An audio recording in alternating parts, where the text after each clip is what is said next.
Perfect. Okay, so we start the recording.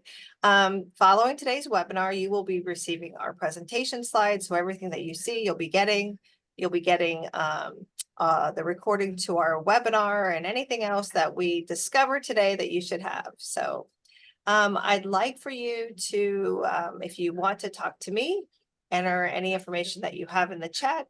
If you have questions for our speakers, I'd like for you to enter them in the Q&A, and we'll make sure that we address all of your questions today.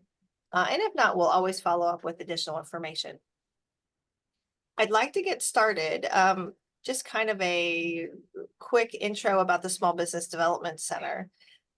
We are an organization that is here to assist people looking to start a business, as well as those who are in business. So we have a mission to help businesses start, grow, and prosper.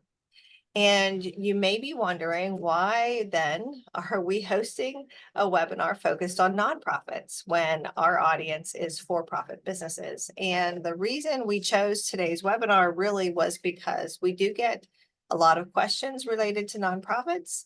And so we thought we'd set aside a little bit of time and address that topic today with some great experts. But let me just quickly finish our introduction. The Small Business Development Center, we are here to provide one-on-one business consulting services. That's how we spend most of our time. Our services are provided at no cost, and they're confidential. And we work with any kind of business as long as they're a small business. And to us, a small business is defined as a business generally with less than 500 employees. So almost all businesses out there. These are just some highlight areas that we spend a lot of our time. Definitely a lot of planning, a lot of market and industry research, financial analysis, and marketing is a huge topic for us, both in our consulting as well as our training. So today is an example of the type of training that we do. We do it virtually, we do it in person and on demand. These are just some examples of the types of topics that we touch on throughout the year. My particular center, we do about 70 webinars, seminars, workshops in a year, and we focus on topics that our small business owners are looking for training in. But I give you two websites. One website is ours. You can take a look at our upcoming training, and I'll be sending that link out following today's webinar, along with our state website, our state lead office website, that is going to give you a listing of all of the training that all of our SBDCs do. So just to give you an idea of how the Pennsylvania SBDC network looks like, we are made up of 15 centers, all located at institutions of higher education. My particular center covers 10 counties in the Northwest, North Central area of Pennsylvania. We are funded by our host institutions, so we appreciate that support. Mine is Penn West University here in Clarion, but you can see that there are some large universities and some small colleges throughout Pennsylvania that host SBDC. So we say thank you to all of them. We also, our core funding comes from the Small Business Administration on a federal level, and the Department of Community and Economic Development on a state level. So we say thank you to our stakeholders. This is how you connect with us. You'll get these slides as well. But today we are here with two experts from the Alliance for Nonprofit Resources. So I would like to introduce them quickly.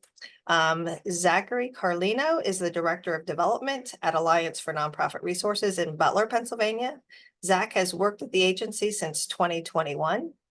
Working with the development team, he oversees grant writing, marketing, and nonprofit startup activities.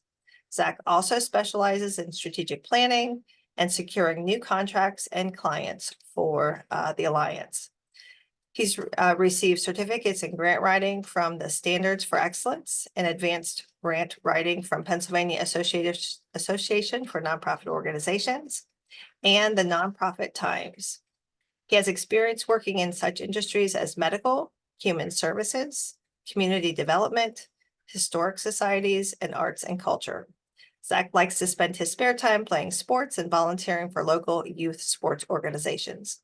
He received his bachelor's degree from the University of Mount Union in political science. Our second speaker is Megan Snyder, and she is the Director of Development at the Alliance for Nonprofit Resources, where she has been employed since September of 2018. As part of the development team, Megan works with clients to secure and renew contracts for the organization, supervises event planning, and assists with nonprofit startup activities and strategic planning. Prior to her work with nonprofits, Megan was employed in the banking industry, which has proved an asset to her and her clients in the nonprofit sector. Megan has been the lead staff with the Alliance for Nonprofit Resources, responsible for the collaborative Pennsylvania Association for Nonprofit Organizations conference for the past 3 years. Megan is a certified nonprofit professional, a certificate she received from the Nonprofit Leadership Alliance, and she holds a bachelor's degree in marketing from the University of Phoenix. So with that, I'm going to stop sharing. And Zach and Megan, I will turn it over to you. Looks great to me. Great. Thank you so much, Sydney, for that introduction. And thank you everyone for joining us. Again, thank you, Sydney, for having everyone here and allowing us to present on this topic, Foundations of Purpose, Mastering Nonprofit Formation. As was said, my name is Zach Carlino. I am Director of Development at Alliance for Nonprofit Resources. My name is Megan Snyder. I'm the Director of Development at Alliance for Nonprofit Resources. So without further ado, we will get started on this presentation. So first, I want to start with the definition regarding nonprofits. Definition is an organization for the purpose other than generating profit and in which no part of the organization's income is distributed to its members, directors, or officers. I like this definition because the last part specifically deals with the income and distribution of profits to members, directors, and officers. This is very important, and it's a key distinction between for-profits and nonprofits. So next, things to talk about. Nonprofits are legal constitutions that are non-governmental organizations and have been chartered or incorporated by a state government. In Pennsylvania, nonprofits are incorporated. There are some states that they are chartered in. Pennsylvania only incorporates nonprofits. The federal government, or specifically the IRS, is in charge of the 501c status of an organization. 501c status signifies an organization is tax exempt. This is designated, as I said, by the IRS. There are 29 different types of 501cs. The most common is a 501c3. The 3 at the end of the 501c designates that donations made to these nonprofits are tax deductible for the individual or organization that makes that donation. Like I said, that is the most common. About 2/3 of all nonprofits are a 501c3, but there are 28 other different types of 501cs. They all signify that they are not taxed by the federal government, but some of them, not all their donations can be written off as tax deductible. So this is an important distinction. Nonprofits include a wide mix and a variation of organizations. They can include charities, social clubs, educational institutions, religious organizations, human service organizations, non-professional sports teams or leagues, and many, many more. So there are a lot of different types of nonprofits out there. They all don't fall into the same category as nonprofit, though, and that is all determined by the IRS when they apply for nonprofit, when they apply for their tax exempt status with the IRS. So quickly, I want to do an exercise, and feel free to type in the chat. But the statement says nonprofits cannot earn a profit. So if anyone wants to type in the chat whether they think this is a fact or a myth for me, please. See people typing, but We have a couple folks coming in saying myth. yes. So you are correct. It is a myth. One of the most common misconceptions of nonprofits is they cannot make a profit. Nonprofits can in fact make a profit, and they should be making some level of profits. However, unlike for-profits, all profits earned by a nonprofit must be recycled back into the financing of the mission of the organization. This can mean hiring new staff, buying or building or renting office space or for programs, purchasing new technology, or purchasing goods for programs or expanding the reach of a program of a nonprofit. All of that extra income has to be put back into that. And it is in fact looked on well if nonprofits are making profit. Funders usually look for nonprofits that are turning some sort of a profit. So next, does anyone know what the biggest nonprofit in the state of Pennsylvania is? If you would like, please feel free to type it in the chat, any of your guesses.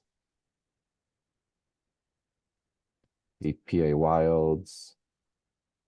That is not correct, but it is a good guess. Salvation Army was a guess as well. Salvation Army. No, that is not correct, but it's a good guess as well. Both very big nonprofits, but not the biggest in the state of Pennsylvania.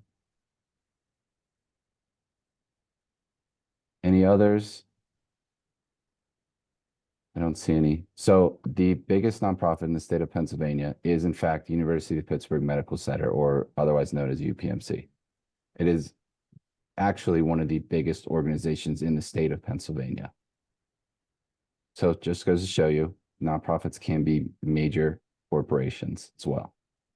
So next we'll get into nonprofit programs. A nonprofit program is an ongoing organized effort to provide a service or support of some kind where it is needed in the community. These programs are part of the organization's structure. They are not the nonprofit though. It is important to keep that in mind when you are looking to create a nonprofit. The organization is more than just the program or projects inside of the organization. Something to consider when looking at an organization or looking to become a nonprofit, looking around your community and see what other nonprofits are around that have programs similar or could have programs similar to yours. If there are any, it might be worth asking them to either expand upon their program to meet your idea or adopt your program idea. Becoming a nonprofit is costly. We will get into all the steps and all the processes, and it is a long, long journey. If there's already an established nonprofit in your community doing something similar or close to what your idea is, you might save yourself time and stress by going that route. Also, this would mean that you are not competing with that nonprofit for funding, which is an extremely important thing to all nonprofits. As a new nonprofit, it can be very, very difficult to get funding and find donors. Established nonprofits might not struggle with this as much, and they might have any available resource or income that they can use to expand upon a program or create a new program for your services that you have in mind. So I will now turn it over to Megan to talk to you next. Thanks, Zach. So I am just going to quickly cover a small business, and this is just kind of to help you all understand what the real differences are between nonprofits, nonprofit programs, and small businesses. So small businesses are for-profit entities that are primarily focused on generating profit for owners or shareholders. They're considered crucial for economic growth, innovation, and job creation. What defines a business as small can vary from industry to industry. The Small Business Association, or SBA, defines a small business based on its industry and off of one of two factors, either by the number of employees or by the average annual receipts. The thresholds can vary greatly from fewer than 100 employees in certain industries to less than 2.5 million in annual receipts. Small businesses can be structured as privately owned corporations, partnerships, or sole proprietorships. Small businesses can vary greatly in size, revenue, and business model, but a few examples can include retail stores, food and beverage establishments, professional services, and creative arts services. So now that we have a good understanding of the differences between nonprofits, nonprofit programs, and small businesses, we're going to look at a few case studies to determine which of these options should be recommended. So our first case study, the presented idea is a couple has a very broad goal of making positive changes in and around their area. They're proposing ideas such as hosting a neighborhood cleanup day, raising money for new playground equipment, planting trees and flowers, or raising money for the library or school. They're really looking for any opportunity where they can get involved and make a positive impact. So if anybody would like to, you can either take yourself off of mute, or if you want to enter it into the chat area, if you think this is a nonprofit startup, a nonprofit program, or a small business idea.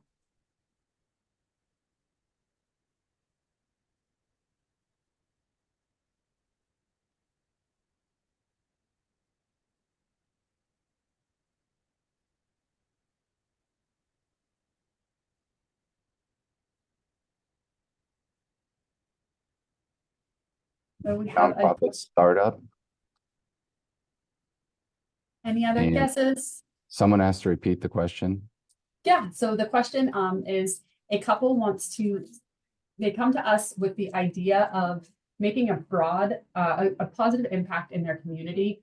So some of the ideas that they have is hosting neighborhood cleanup days, planting flowers and trees, fundraising for playground equipment, or fundraising money for schools or libraries. And the question was, is this idea a nonprofit startup, a nonprofit program, or a small business idea? Someone said program.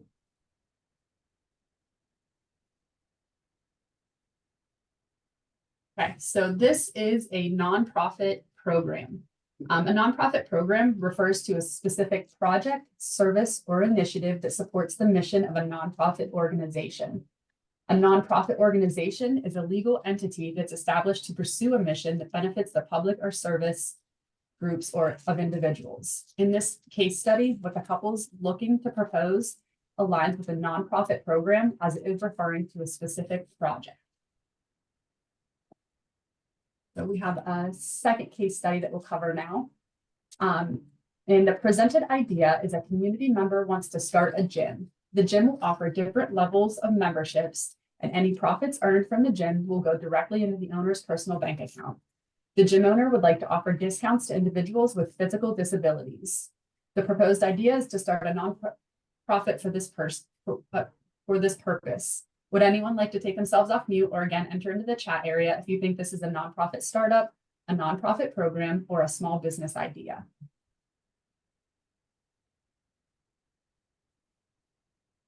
We have a couple folks coming in with idea, and that is correct. The primary differences between for-profit businesses and nonprofits are the way that they distribute the profits, their purposes, and their goals. Nonprofits are established to further a social cause or provide a public service, while for-profits are established to generate a profit for owners or shareholders. In this case study, the community member with the proposed idea is planning to collect all profits. Therefore, this is an example of a startup for-profit business. And I will kick it over to Zach for the last case study. So our last case study, we were presented with a hypothetical group of parents who are raising money for their kids' school district sports teams. The parents' only involvement with the school district is through this program that they have. They are not associated with the school district in any way. They raise their own money through their own fundraising and decide how much money to spend and what to do with the money they raise. The school does not influence any of those decisions. The school district does not influence any of those decisions. The group gives the money strictly to the school district sports teams, which include providing food to the teams after games, providing non-monetary gifts to coaches, and purchasing new equipment for the teams. The group is approached by a parent who donated money and wanted to write this off as a tax-deductible donation. As the group is not established as a small business or a nonprofit, they are deciding what they would like to do. So would anyone like to type in the chat whether they think this should be a nonprofit program that should get absorbed by the school district, or a small business idea?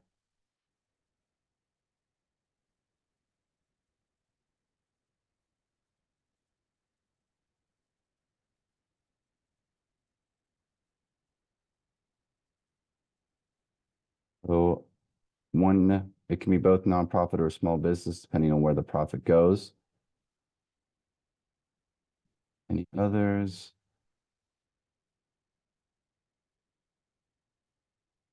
Okay, so this is a trickier one. it could be a small business.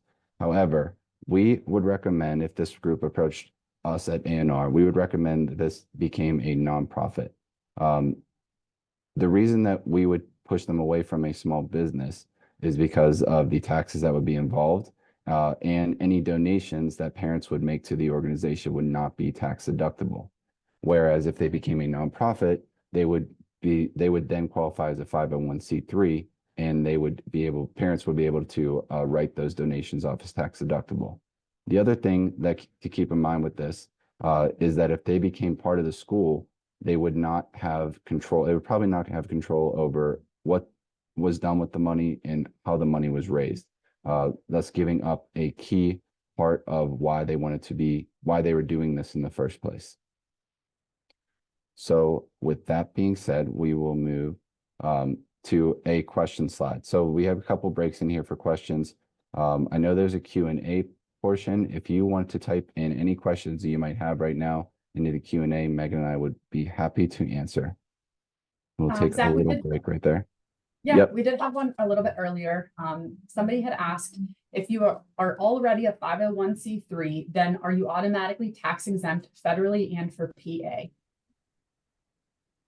So you are automatically tax exempt federally and for the state of Pennsylvania. It's important to note that, and we will get into this a little bit more, but it's important to note that there are still some things that you might have to pay for the state of PA, specifically if you have staff, paid staff on your in your organization, but you are automatically tax exempt then if you have the 501c3 status.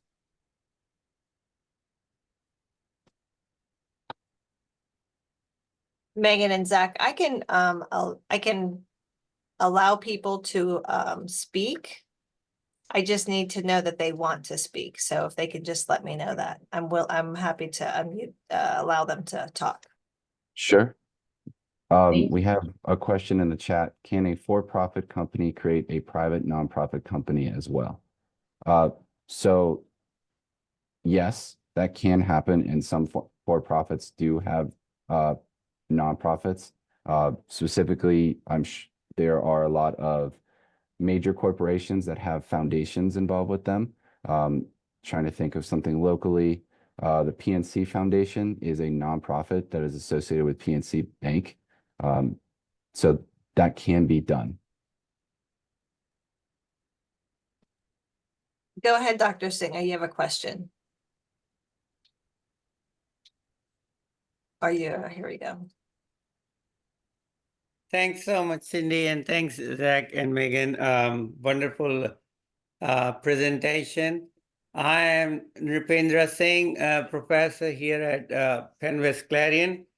I have recently created a nonprofit for the purpose of research and publication in business disciplines. It is known as International Association of Technology and Management. So the purpose is to get people from everywhere in the world here in our little Clarion and maybe neighboring towns, whatever, and organize conferences and promote research in our field.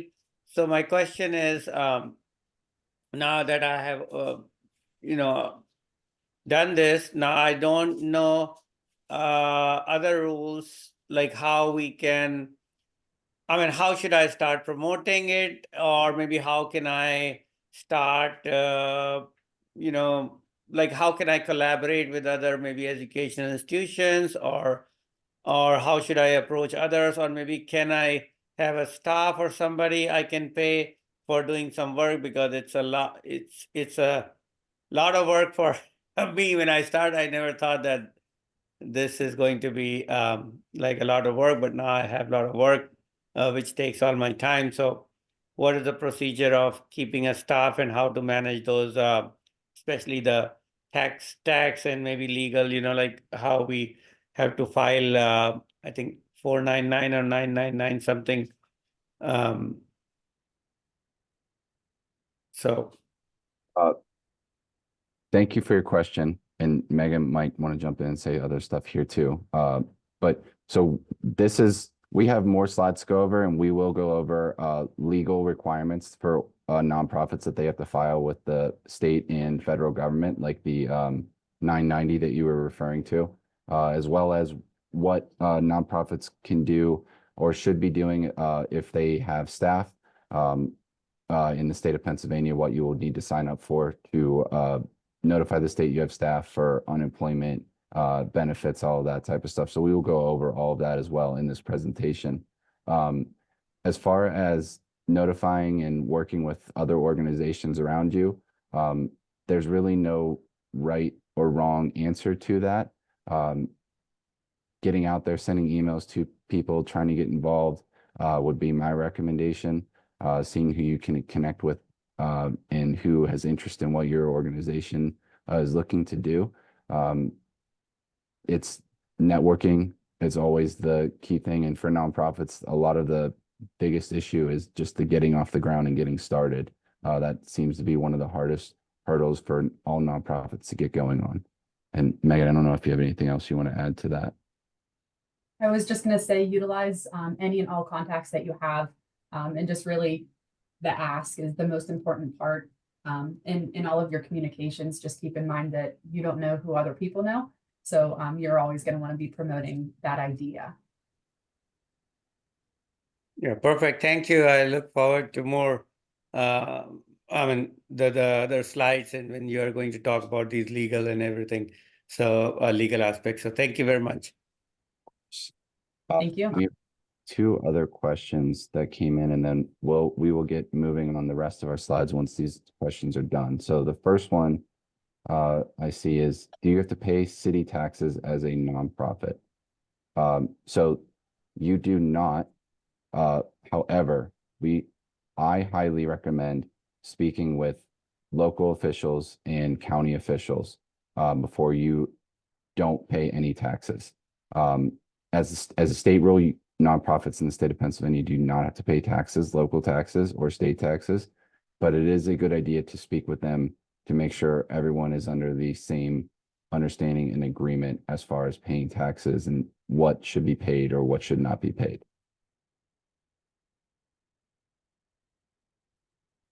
What about a social enterprise, like a business that is for profit but has social goals? Is there a place I can get more info on that? Megan, feel free to chime in with this one after I speak. Social enterprise, we're not going to cover those. It's important to note that businesses are in the state of Pennsylvania. We're going to cover legal businesses in the state of Pennsylvania, not that a social enterprise is not a legal business, but there's a clear designation between what is a for-profit in the state of Pennsylvania and what is a nonprofit in the state of Pennsylvania. As far as social enterprises, businesses that are profit but have social goals, those are perfectly legal and allowed. But I would say that in the state of Pennsylvania, they fall under more of a for-profit if they're gaining a profit and putting that profit back into the members of the officers of the organization. So I would look more into that type of information from the state and from the federal government. I don't know if you have anything else for that, Megan. I think you did well and touched on all of it. Thank you. Okay, thank you. Well, that is all for our questions in this part. I will turn it over to Megan for the next part. Right, becoming a nonprofit, the legal requirements. So once you have verified that your proposed business model aligns with nonprofit requirements, the process of starting your nonprofit can begin.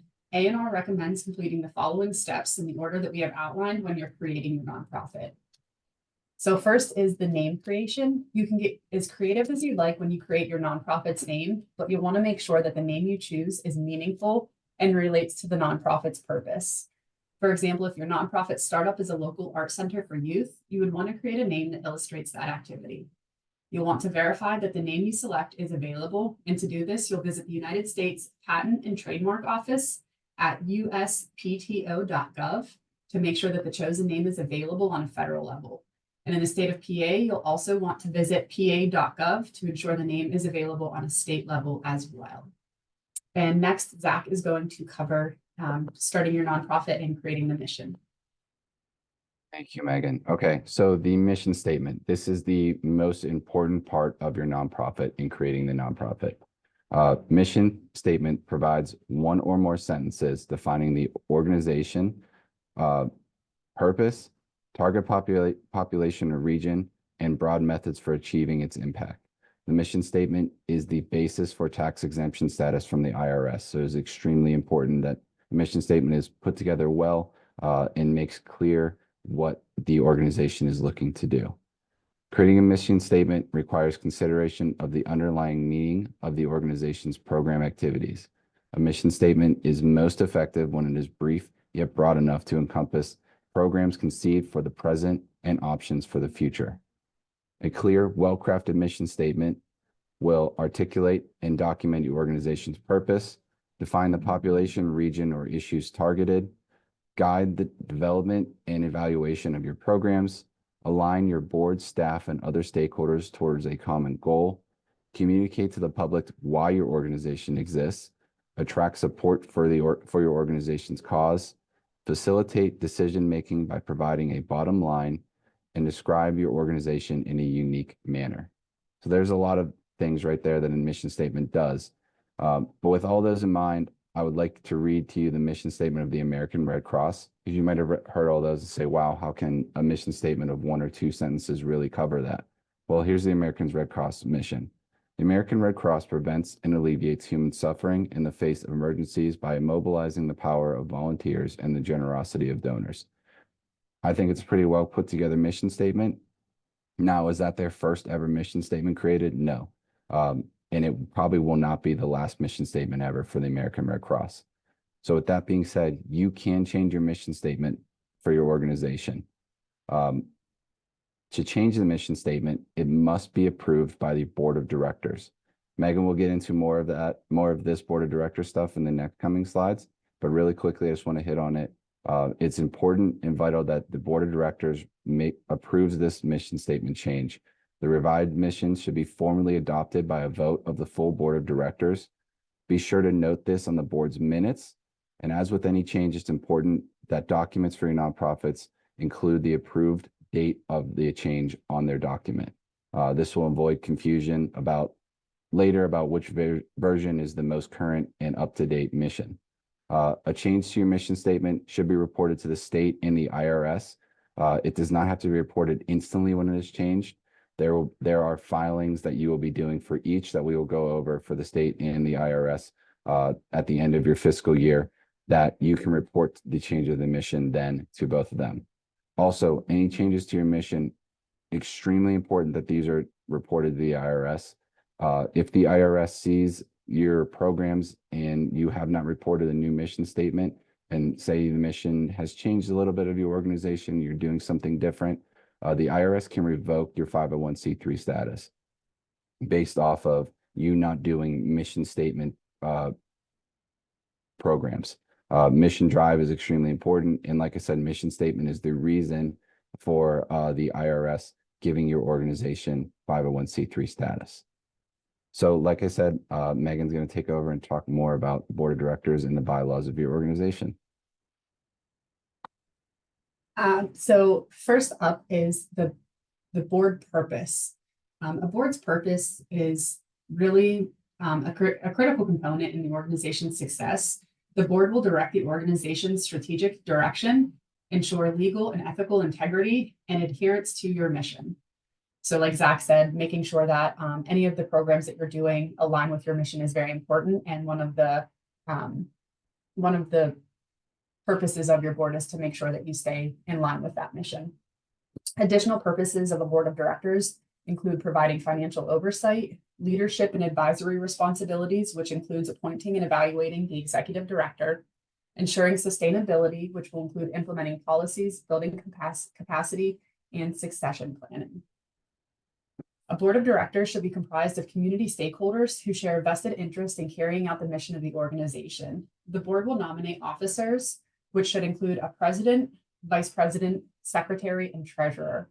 The board should also possess a well-rounded skill set, which typically includes individuals with expertise in the following areas: finance, law, nonprofit management, fundraising, and industry-specific knowledge. Something that we see often during nonprofit startups is an individual starting the organization will create the board based on personal relationships, such as friends and family members.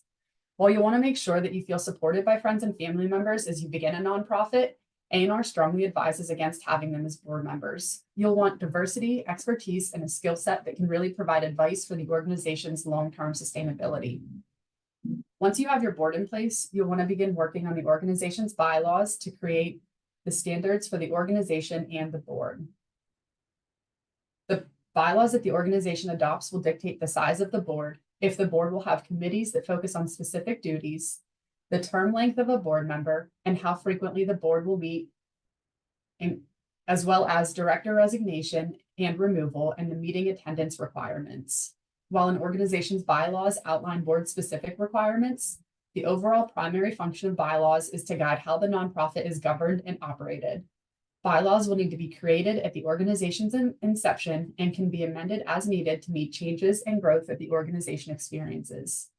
It's important to note that an organization's bylaws are legally binding and are specific to each nonprofit. There is no one-size-fits-all. Bylaws should include information such as name and office locations, purpose of the organization, whether or not the organization will have members, and they should also include amendment requirements for not only the bylaws, but also for the articles of incorporation. Other items that bylaws will define include operational requirements such as signatory powers, indemnification, and dissolution of the organization. Once you have your bylaws in place, you can move on to filing the articles of incorporation, which Zach will talk about next. Unmute myself. So next steps we'll cover our federal and state submissions. So first up is the Employer Identification Number, or EIN for short. This is required by all businesses operating in the United States. It is through the IRS, and its purpose is for tax administration. Now, I know creating a nonprofit, you'll wonder why this matters to the IRS. Well, it matters even though you might not be paying taxes. There are options as you're clicking through online to select a nonprofit, and you'll click that and they will give you a code number for that specific nonprofit idea that you are looking to create. This EIN creation is free, and it is one of the easiest steps in the process. It takes probably 30 minutes at most. All that you need is the social security number of someone who is accountable for the taxes of the organization and an address. Both of these can change later in the organization's history. The IRS just requests them to get EIN for the start of the organization. So next, once you have the EIN, we move to the Articles of Incorporation through the state of Pennsylvania. It's important to note that each state has different articles, and whatever state you're looking to incorporate through or become chartered through, you'll want to do it through that state. For the state of Pennsylvania, these can be done online or via paper. The state recommends the online version, which I have a screenshot on the slide for. We also at A&R would recommend doing it. It is quicker, it is easier, and you get word back from the state much faster than doing the paper version. This costs $125 to file through the state, and you will need a name of the organization, address of the organization, purpose, but we recommend using the mission here. The EIN, tax responsible party, which can change later, and the fiscal year end date of your organization. All of these can change, as well as the tax responsible party, and you can file multiple articles of incorporation or amendments to the articles of incorporation for your organization. That can all be done online via the state's website, and this would also cost money for the state, but all those fees will be charged to you when you go to submit them to the state. Important to note, once you receive articles of incorporation back from the state of Pennsylvania, you must submit these to a public news paper and a local law journal, and they will have to publish them. They're used to doing these. If you reach out to one of their email addresses and say that you need to make note of your organization filing articles of incorporation, they will send you a form, you'll fill it out, There is a fee to this for both the newspaper and law journal. It just depends on what part of the country you're in and what news and law journal you're going through to submit these. So once you have all of that done, the next step is filing with the IRS for your nonprofit status. This can only be done online via pay.gov. There are other things that can be done through pay.gov, but for the filing of your nonprofit status, you have to go through pay.gov. You have to create a username and password, and then you have to select between two different forms. One is a 1023-EZ and the other is a 1023. A 1023-EZ is required if the gross income of the last 3 years for your organization is under $50,000 for each year, and if the estimated gross income of the next 3 years of your organization will be under $50,000 each year. The EZ form is much shorter to complete. It takes way less time than the full form. It costs $275 to submit to the IRS. Usually, it takes the IRS 4 to 6 months to approve, give and take a few times, and depending on what time of the year you file to the IRS. One thing to note: organizations that do submit a 1023-EZ, they are more likely to be audited by the IRS in their first 5 years, as opposed to other organizations that don't submit a 1023-EZ. This shouldn't turn you away, as an audit from the IRS should not be something to be scared of or to be worried about. Every organization will get audited by the IRS. Just ones that have a 1023-EZ will get audited sooner than other ones. Information that you'll need to complete the 1023-EZ. You'll need a full list of your board along with their titles and home addresses, your mission statement, bylaws, approved articles of incorporation, your EIN, and a full understanding of your organization's existence and a clear vision for its future. You'll need to know paid staff if you weren't going to want to have them, what type of new programming you might want, how you will raise money, those types of answers the IRS will be looking for on a 1023-EZ. So for a 1023 long form, you will have to do this if your organization has raised over $50,000 or more in the last 3 years, or expects to raise $50,000 or more in any of the next coming years. We understand that the future is difficult to make out, and we're not sure what's going to happen in the future. The IRS does allow for, if you submit a 1023-EZ not expecting to raise $50,000 or more, something happens, you receive a big donation, you receive a big grant, and you become over that $50,000 threshold, there are forms you can submit to the IRS to state that you are no longer under $50,000. But once you find that out, you should instantly submit those forms to the IRS. So this 1023 is a much longer and more in-depth form to submit to the IRS. It usually takes the IRS a year or longer to approve. I've seen it faster. I've seen it take almost 2 years from the IRS before. It just depends on what's going on with the IRS and how big of an organization you are and what you're submitting to the IRS. The cost of this form is $600 to submit. What is needed is a lot more. So as well as with the 1023-EZ, you'll need the full board with titles and their home address, mission statement, your bylaws, the EIN, articles of incorporation, and a full understanding of the organization's existence and clear vision for its future. But you must also describe any of the org's activities and future activities in full writing, an understanding of compensation of staff. If you're going to want to pay staff in the next 2 years or 3 years or immediately, you're going to have to list out what those payments are going to be, who those staff are going to be, not actual names, but what their position is going to be, what their title and job description is going to be. And you must also submit at least 3 years of financial information. This means the current year you have to submit financial information to the IRS, and then you will have to submit, if you've already been around for a while, you have to submit 2 preceding years, and then one future year. And if you're a brand new organization, you have to submit the current year and then 2 succeeding tax years to the IRS. This is the longest step in the process, and it's the most complex. The IRS does this for a reason, because they want to know from you what a clear vision of your organization looks like, what your organization has done, if you've been established for a little while, what you have raised, what you have done fundraising wise, all of that type of stuff. And they want to see what the vision for your future of your organization is. They understand that you are estimating a lot of these things for the future. And if your estimations are off, that's okay. They're not going to hold you to those estimations. The big issue they would arise would be if you estimate you're going to make 60,000 in a year and all of a sudden 3 million come in, then the IRS might look at that and say, what's happening here? So just be aware of that. And that is the longest part of the 1023 form. So I know we covered a lot there. There's a lot of things to take in. We have some more stuff after these slides to cover, but we want to take a quick break to see if there's any questions from anyone regarding any of the stuff we just covered. So feel free to either ask to be unmuted or type it in the Q&A portion.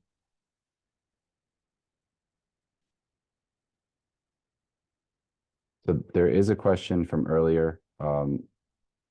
Do I have to change the name of my for-profit business to get a nonprofit if they are tied together?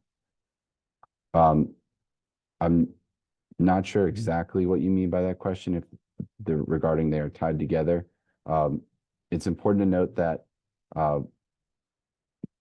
you're going to look up names. We tell you to look up names because if a for-profit name is has the same name as your nonprofit, the IRS might raise questions there, especially if the same person is responsible for the tax purposes of the nonprofit and for-profit. That may raise questions with the IRS. You don't necessarily have to change names. The state might raise questions around it if it's the same name, but I don't think you have to change names. You just might have to answer a little more questions about what's going on.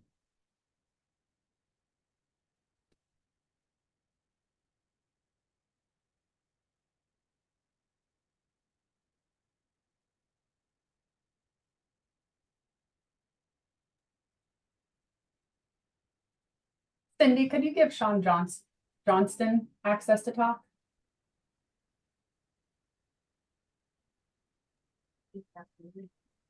There you go. Okay, can you hear me? Yes, we can. Hey, that was my question. I have a for-profit business and it is a life coach business. And I wanted to change it to a nonprofit so I can do wellness inside of a store to get other people, staff on board and to do a wellness department.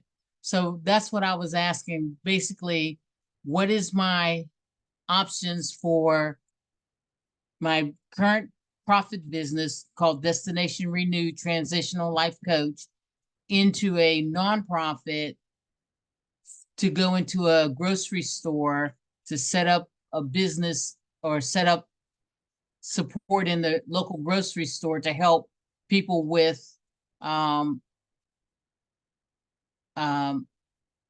dietitian needs or coaching needs or whatever the case may be. How can I switch that?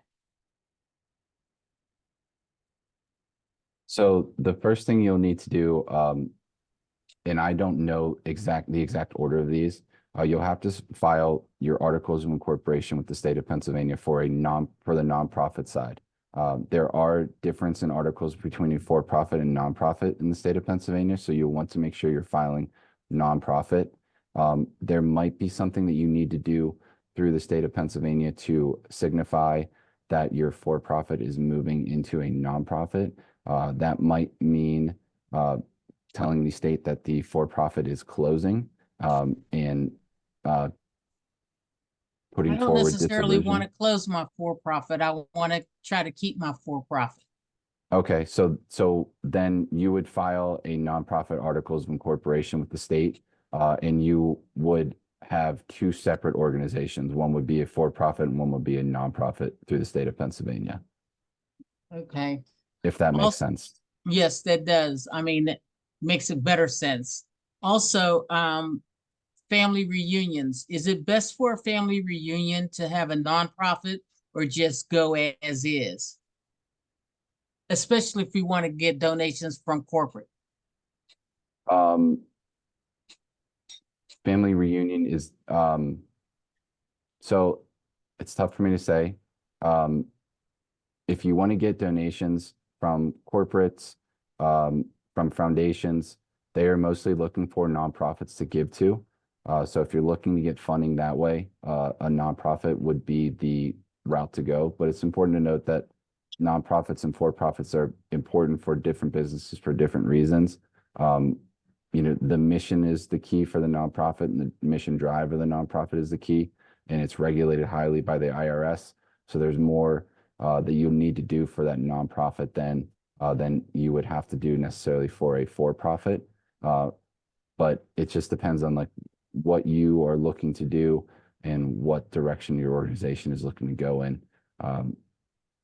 Tough for me really to say, I'm sorry. But donations from corporate and foundations, they're usually giving those to for-profits only, or nonprofits only, excuse me. Okay, I thank you. Of course.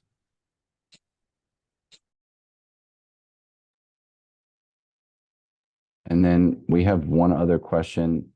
Who can help in filing taxes and following the procedures once you have the nonprofit started?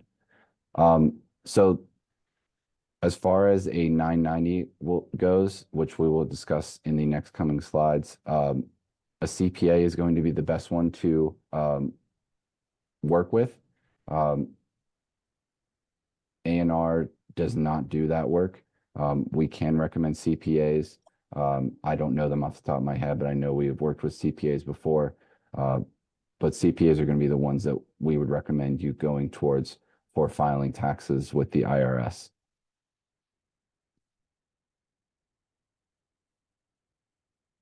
Don't think there are any other questions, so I am going to turn it over to Megan now.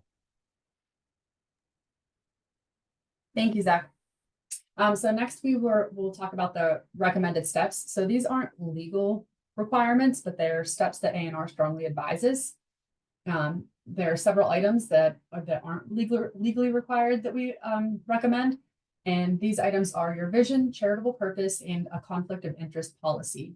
An organization's vision should outline the organization's ultimate goal. It'll be a large, lofty goal that may take years to achieve.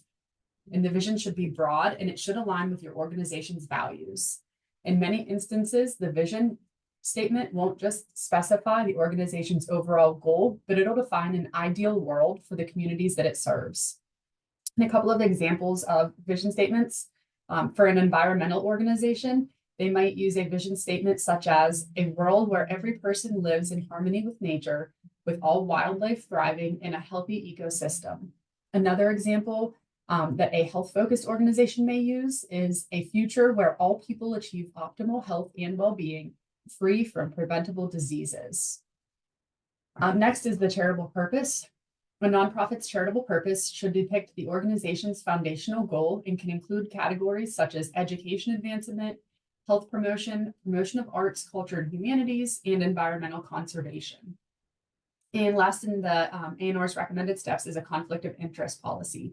The conflict of interest policy should be signed annually by all employees and board members. This policy is extremely important for a nonprofit to have in place because it helps to maintain the organization's integrity, transparency, and public trust.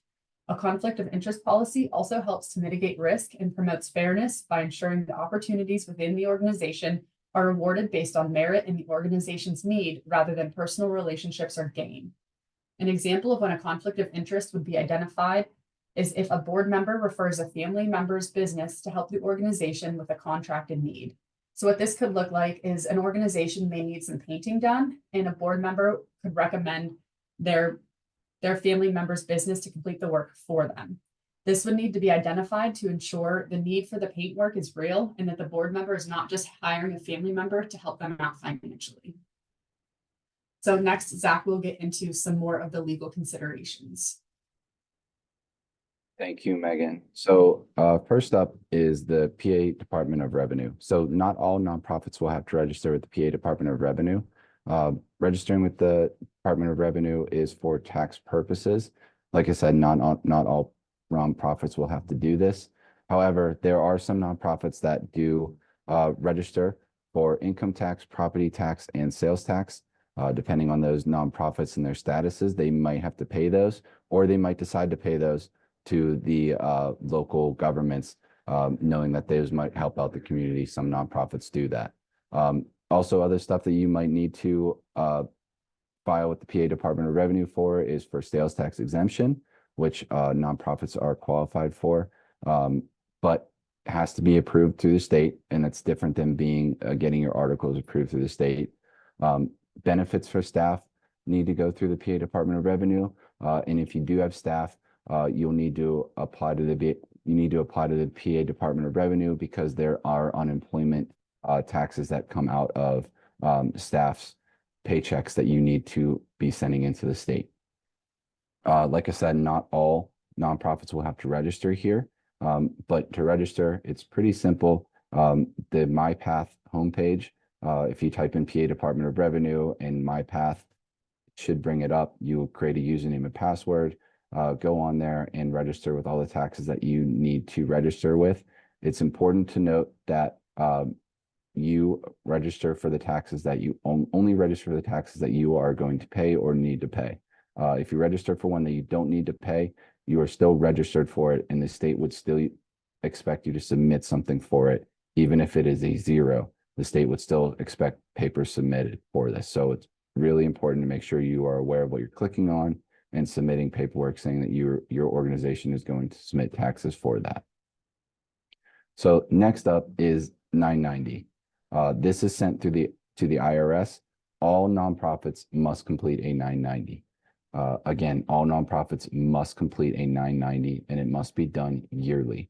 990s disclose all financial dealings of the organization in the fiscal year. This includes revenue, expenses, assets, and liabilities. These are due the 15th day of the 5th month following the end of the organization's fiscal year. If organizations do not submit 990s to the IRS, they risk losing their tax exempt status. You also get fined, I believe it's $100 a day by the IRS at some point for not. And like I said earlier in the previous questions, CPAs are the ones that most organizations use to help submit 990s. So working with one, having good books and checks in order to submit a 990 in time is really, really important. Also, like filing for 501c approval from the IRS, there are different forms for a 990. So the first is a 990N. This your organization would submit if gross receipts for the organization are less than $50,000 for the year. The 990N is online, and it's a couple things to click through. It's a relatively short and quick process, and probably the easiest of all of 3 options to do.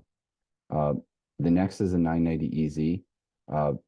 Organizations submit this. They can also submit a 990 full, but they could submit this if they have gross receipts less than $200,000 in the fiscal year and total assets that are less than $500,000 for the fiscal year. All other organizations must file a full 990. 990s are public record, and they can be seen by the public, and most of them can be found online. Googling an organization's name and their 990 is a pretty quick way to find 990s from previous tax years for that organization. I will turn it over to Megan to talk about some other things. Thank you. So last is the after status recommendations. So once you receive your 501c3 status and you have your nonprofit all started up, one thing that you're going to want to do is file for your BCO. So in Pennsylvania, the Bureau of Corporations and Charitable Organizations administers the state's charitable law solicitation. To legally accept donations, apply for grants, and fundraise, an organization must apply for a certificate of charitable registration. This certificate expires and must be reapplied for annually. To apply for your initial registration, you'll visit the Pennsylvania Department of State website. You can file online or by mail. The registration statement is the form that will be completed by providing organizational specific information. The charitable The charitable registration must be renewed 11 months and 15 days after the last day of the previous fiscal year. So an example of what that really means is if your organization operates on a fiscal year that ends June 30th, the charitable organization's registration renewal statement will need to be completed by May 15th of the preceding year. And with that, I will turn it back over to Zach. Really quickly, just want to talk about Alliance for Nonprofit Resources and what we do besides helping organizations out that are getting their nonprofit status. We were established with the understanding that organizations are challenged to meet their missions while maintaining business efficiency. A&R offers a wide range of services, which include fiscal, fundraising, human resources, management, marketing design, quality and compliance, and strategic planning. We also have an IT department and a cloud-based software program that helps store and maintain data for organizations. If you're interested in learning about more about A&R, please feel free to visit our website, or you can email Megan and myself with any questions. And with that being said, that is our presentation. There's our emails there if you have any questions. Please feel free to either ask to be unmuted or type in any questions into the Q&A. Other than that, thank you so much for listening, and we really hope you enjoyed our presentation. Megan and Zach, thank you so much. I am going to not close it out, but just want to say that following today's webinar, we'll be sending you an evaluation form, and we're just looking for your feedback on today's webinar and the content. So if you can look for that in your email and let us know what you think. I appreciate Zach and Megan's time today. This has just provided a wealth of information. I do know that there's, similarities between for-profit businesses and nonprofits, obviously. Everybody, you need your experts, you need your accountants to file your tax forms. Yeah. And you need an attorney for legal purposes. And so that's just kind of that standard. The experts are out there and they're worth the pennies, the multiple pennies that you pay them. Okay, so we have a question. We did have a question about a social business, and I just wanted to make sure that that was addressed before I eliminate it. But I do know that there is a business structure called a beneficial designation, where you're actually starting a business, but you're basically identifying that all profits will go toward a certain specific purpose. And I probably don't have the name exactly right. We don't talk about it too often, but that could be maybe what Anna is talking about. However, she has a question. If you have a nonprofit, can you pay yourself as an employee? And what are the parameters on that? So short answer, yes. And I turn it over to Megan and talk more about the board stuff on that end. But it's important to note what your role in the organization is. Are you part of the board? Are you not part of the board? I'll turn it over to Megan and talk about all of that fun board stuff, though. Yeah, like Zach said, you can absolutely pay yourself as a nonprofit employee. You will not be able to serve on the board if you are a paid employee. You can either be a board member, and I know some boards do have paid positions. So that would be different than being an actual paid employee of the nonprofit. Great, thank you. Hi, Zach and Megan. I just want to say thank you to you both, and also to Cindy for this wonderful presentation. I have a quick question on, this, what you just said about the board and how somebody cannot be on the board and then can work for the organization.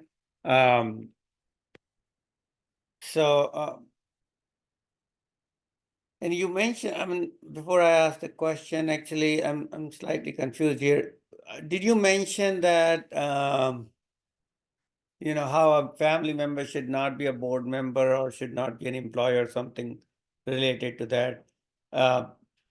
that is my first question. Second, you mentioned in your last slide about BCO registration. Can you elaborate on that, please?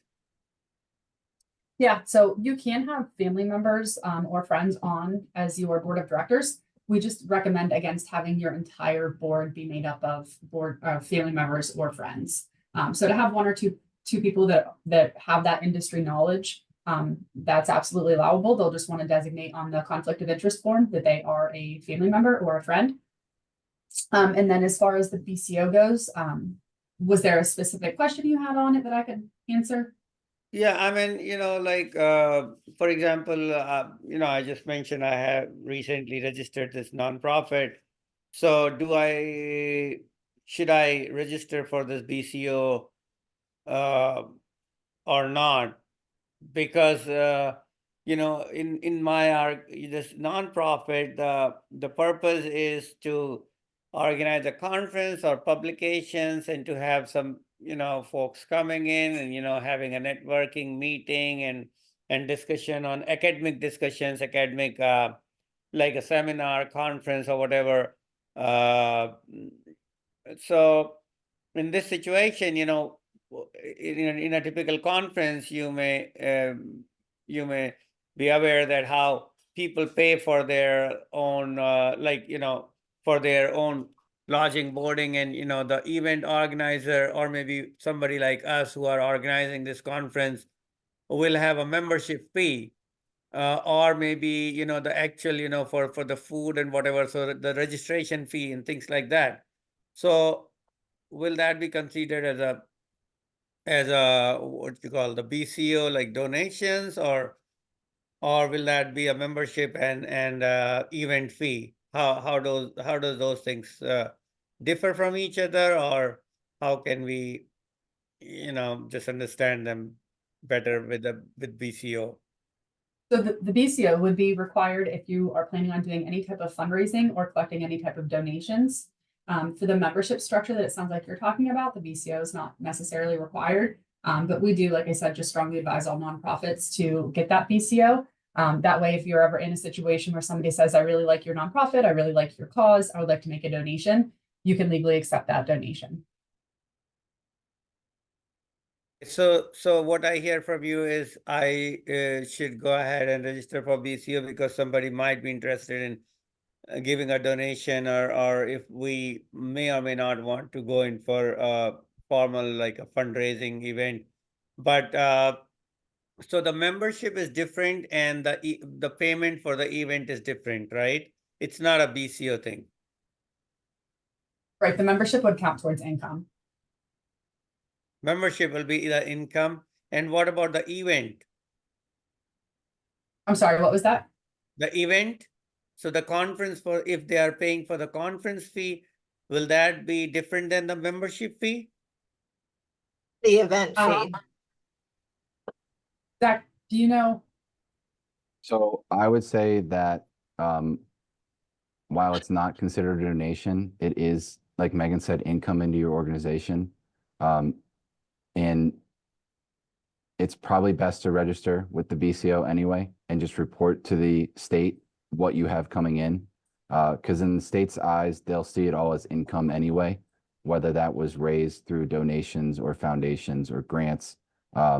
They'll still see income. So I would say it's safe. It's better to be safe than sorry, and just register with do the BCO through the state and have that registration. And then it's easy, do it every year. Once you get used to it, it becomes simple. And you don't have to worry about being out of compliance with the state. And then, like Megan said, you can accept donations or go after grants from foundations or other state funding. Thank you. That's very helpful. Can you send us the link for BCO form or something? So we can definitely make sure all the links for all the forms and stuff you filled out is sent to Cindy, and they can share that then with you when all the other stuff comes out for this. Perfect. Thank you so much. Of course. All right. All right. Well, thanks, Megan. Thanks, Zach. And a lot of questions. You guys were pretty busy throughout the last hour or so. So so thank you so much. And yes, as soon as we get the recording finalized, and we have the PowerPoints ready to go, and then Zach and Megan, if there's any other follow-up information, if you can send it our way, and then we'll make sure to get it out to all those who attended. Okay? Thank you so much, Cindy. Thank you, everybody, for joining us today. Yes. Great. Thank you, everyone. Thank you so much, and everybody have a great day, and we'll be seeing you all soon. Thank you.